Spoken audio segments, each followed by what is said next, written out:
Hello everyone, welcome back to my channel. আজকের ভিডিওটা ছিল শ্রাবণের শেষ সোমবারের। তো শ্রাবণের প্রত্যেকটা সোমবারেই তোমরা জানো হয়তো যে আমি বাড়িতেই পূজা করেছি, আর পারলে মন্দিরে গেছি। আমি বছরের প্রত্যেকটা সোমবারেই চেষ্টা করি নিরামিষ আহার করার, বাবার পুজো দেওয়ার, আর যদি সম্ভব হয় কাজের শেষে অবশ্যই একবার মন্দির থেকে ঘুরে আসার। তাই সোমবারে শ্রাবণ মাসের স্পেশাল কিছু আমার ছিল না, তবুও শেষ সোমবারে ভেবেই রেখেছিলাম যে অবশ্যই একবার মন্দিরে যাব। কারণ মন্দিরের যে দাদা রয়েছে বারবার করে আমাদেরকে বলে রেখেছিল যে তোমরা দুজন কিন্তু অবশ্যই আসবে। যেহেতু সপ্তাহের প্রথম দিন সোমবার দিনটা কাজের প্রেশারটাও থাকে, তাই সমস্ত কাজ সেরে আমরা চেষ্টা করি রাতের দিকে যাওয়ার। তাতে কি হয়, মন থেকে একটা শান্তি উপলব্ধি করা যায়, তাড়াহুড়ো থাকে না, একটা সময়ের প্রেশার থাকে না। আসলে বাবার সাথে বা এখানে হনু দাদা রয়েছে, মা রয়েছে, তো সবার সাথে গল্প করতে না ওইরকম সময়ের তাড়া থাকলে ঠিক গল্পটা জমে ওঠে না। তাই জন্য চেষ্টা করি দুজনে মিলেই নিজেদের কাজকর্ম মিটিয়ে মন্দিরে আসা। আর এই মন্দিরটা আমাদের কাছে বলতে পারো একটা অন্য রকম জায়গা। আমরা বিভিন্ন মন্দিরে যাই, সেখানে পুজো দিই, কিন্তু এই মন্দিরটা মনে হয় আমাদের নিজেদের মন্দির, নিজেদের জায়গা। যখনই যা সমস্যা হয় মনে হয় দুদণ্ড এখানে এসে চুপ করে বসে থাকি। আমরা সেটা করেও থাকি, প্রায় সময় আমরা রাতের দিকে এসে মন্দিরে বসে থাকি। যাই হোক, আজকে ছিল বিশেষ সোমবার, দেখতেই পেলে বহু মানুষ এসে বাবার পুজো দিয়ে গেছে। তো বাবার এখানে সকাল থেকে পূজা অর্চনা হচ্ছে, মন্দিরটাকেও খুব সুন্দর করে সাজিয়েছে বেলুন টেলুন দিয়ে। তো আমি তো সকালে বাড়িতে পুজো দিয়েইছি আমার বাড়ির ঠাকুরকে, তো আমি ভাবলাম এখানে এসে এখানে একটু পূজা অর্চনা দিই। তো এখানে সমস্ত কিছুই রাখা থাকে, আমি জানি, যেহেতু এতদিন ধরে পুজো দিচ্ছি, তাই বাড়ি থেকে বিশেষ কিছু নিয়ে আসি না। ওই ধরো ঘি, মধু আর হয়তো ধূপকাঠি, মোমবাতি এগুলোই নিয়ে আসি, বাদবাকি জিনিসগুলো আমি এখান থেকেই পেয়ে যাই। আর যে দাদা এই মন্দিরটা প্রতিষ্ঠা করেছে, তো সেই দাদাদের সাথেও আমাদের সম্পর্ক খুবই ভালো। তো সেও আমাকে সমস্ত কিছু দেখিয়ে দিয়েছে কোথায় কি রয়েছে না রয়েছে, তাই নিজের মতন করে এখানে এসে পুজো দিই। তো এই সোমবারের পুজো করতে করতেই তোমাদের সাথে একটা লাইভ ভিডিও করেছিলাম, পুজো শেষ হওয়ার পরে বেশ অনেকক্ষণ এই মন্দিরে সেদিন ছিলাম, লোকজন ছিল, ওই দাদা বলছিল যে বসে যাও, তো সেই জন্য বসেছিলাম, অনেকক্ষণ ধরে পূজা অর্চনা দেখেছি। আর দুজনে মিলে একসাথে বাবার মাথায় জল ঢালতে পারার সৌভাগ্যটা আমার কাছে অন্যরকমই। কারণ সোমবার শ্রাবণ মাসের ওভাবে তো আমরা দুজনেই পালন করিনি, শুধু নিরামিষ আহারটাই করেছি শুধুমাত্র। যাই হোক, বাবা যেভাবে যখন চেয়েছেন সেভাবেই আমরা করতে বাধ্য। চলো ভিডিওটা দেখতে থাকো, আরও গল্প করছি।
কুকুর আছে এখানে।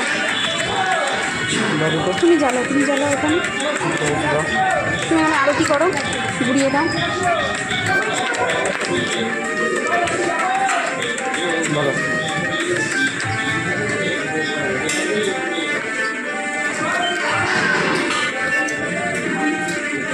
আরতি করো এদিক থেকে সামনে থেকে।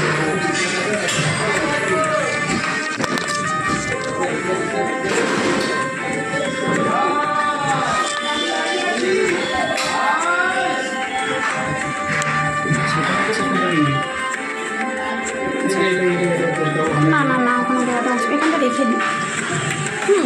ওখানকে দিয়ে দেবে। জয় বলছি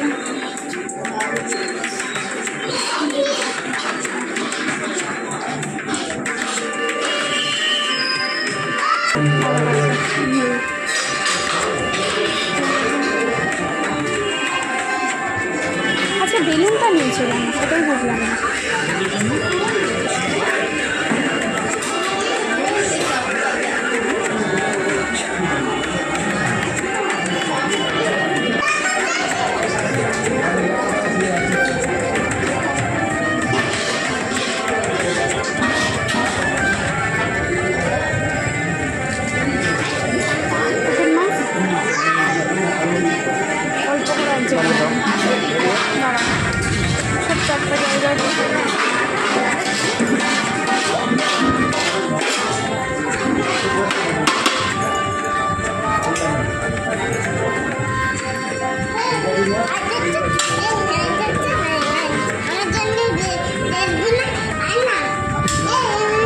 আচ্ছা তুই নে, ছোট মানে।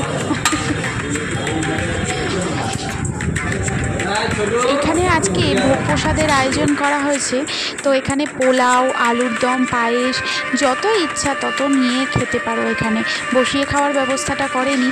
আর প্রসাদের স্বাদ যে কী হয় সেটা তো আর বলে বোঝানো যায় না, সেটার মধ্যে কোনো কথা হয় না।